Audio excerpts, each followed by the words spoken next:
कहानी की दुनिया चैनल में आप सभी का स्वागत है दोस्तों। मैंने 21 साल की उम्र में शादी की, जबकि मेरे पति 30 साल के थे। शुरुआत में सब कुछ खूबसूरत और परफेक्ट लग रहा था। दिन में छोटी मोटी बहसें होती, लेकिन रात होते ही सब भूलकर हम फिर से एक दूसरे के करीब आ जाते थे। शादी के लिए मैं पहले पूरी तरह तैयार नहीं थी, क्योंकि हमारी उम्र में बड़ा फासला था, लेकिन परिवार के दबाव में आकर मैंने हाँ कर दी। मुझे उम्मीद थी कि समय के साथ सब ठीक हो जाएगा। जैसे जैसे वक्त बीता, चीजें बदलने लगी। मैं युवा और ऊर्जावान थी। हंसना, बोलना और दोस्तों से बातें करना मुझे बहुत पसंद था, लेकिन मेरी सास को ये बिल्कुल पसंद नहीं आता था। उनका मानना था कि नई बहू को ससुर और देवर का सम्मान करना चाहिए और ज्यादा हंसना बोलना ठीक नहीं। मैंने अपनी आदतें बदलने की जरूरत महसूस नहीं की, जिससे वह मुझसे और नाराज रहने लगी, लेकिन मुझे इसकी परवाह नहीं थी। मुझे लगता था कि मैं अपनी जिंदगी अपनी शर्तों पर जी सकती हूँ। 1 साल बाद मेरे पति को काम के सिलसिले में विदेश जाना पड़ा। मैंने उनसे कहा कि मैं उनके साथ चलना चाहती हूँ, लेकिन उन्होंने मना कर दिया। उनका कहना था कि यह सिर्फ 2 महीने की बात है और उनके माता पिता और भाई को मेरी जरूरत है। इस पर हमारी बहस हो गई। मैंने कहा, मैंने तुमसे शादी की है, तुम्हारे परिवार से नहीं। इस पर उन्होंने कहा कि ठीक है, पासपोर्ट बनवाओ। जब मेरा पासपोर्ट तैयार हो गया तो उनके व्यवहार में बदलाव आने लगा। उन्होंने मुझसे कहा, तुम सिर्फ अपनी मर्जी से ही चलती हो, किसी की बात नहीं सुनती। मैंने जवाब दिया, हाँ, क्योंकि मैं अपने फैसले खुद लेना चाहती हूँ। यह मामला और बढ़ गया। मेरी सास ने भी समझाने की कोशिश की कि सिर्फ 2 महीने की बात है, लेकिन मैंने ठान लिया कि अगर मुझे रहना है तो अपने मायके चली जाऊंगी।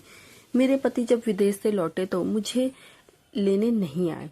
उन्होंने फोन पर कहा, शादी का मतलब होता है सहयोग, लेकिन तुम सिर्फ अपने बारे में सोचती हो। अब यह रिश्ता नहीं चल सकता।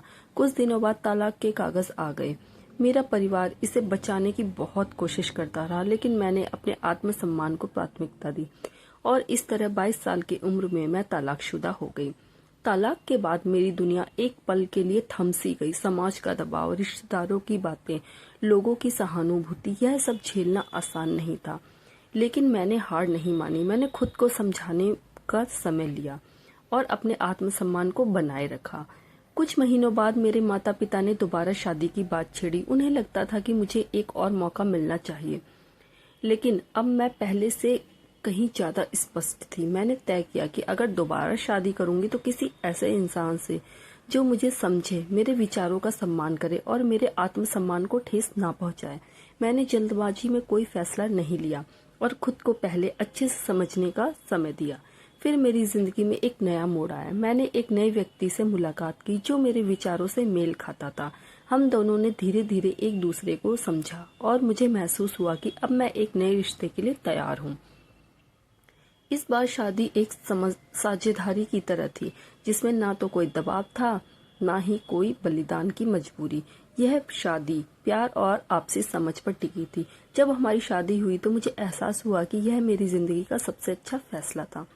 हमने एक दूसरे के साथ सम्मान, प्यार और समर्थन की बुनियाद पर अपना रिश्ता बनाया। अब मेरा जीवन एक नए अध्याय में बदल चुका है। इस बार मैंने यह सीखा कि रिश्ते में संतुलन, समझ और आत्मसम्मान सबसे जरूरी होते हैं।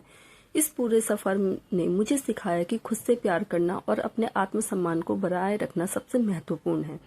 चाहे वह शादी हो, दोस्ती हो या कोई भी रिश्ता, जब तक सम्मान और आपसी समझ ना हो, तब तक कोई भी रिश्ता टिकाऊ नहीं होता। कभी कभी जीवन में हमें मुश्किल फैसले लेने पर मजबूर कर देता है, लेकिन उन फैसलों से ही हमारा भविष्य तय होता है। मैंने गलत फैसलों से सीखा और अपनी जिंदगी को दोबारा संवारने का मौका दिया, और यही मेरे लिए सबसे बड़ी जीत है। तो दोस्तों, आज की कहानी आपको कैसी लगी? कृपया अपनी प्रतिक्रिया अवश्य दें। मुझे आपके अनमोल विचारों और सुझावों का इंतजार रहेगा। वीडियो अच्छी लगी तो लाइक करें, वीडियो को ज्यादा से ज्यादा शेयर करें, और अगर आप चैनल पर नए हैं तो चैनल को सब्सक्राइब कर लें। दोस्तों, आपका एक सब्सक्राइब हमारे लिए सराहनीय होगा। हर हर महादेव।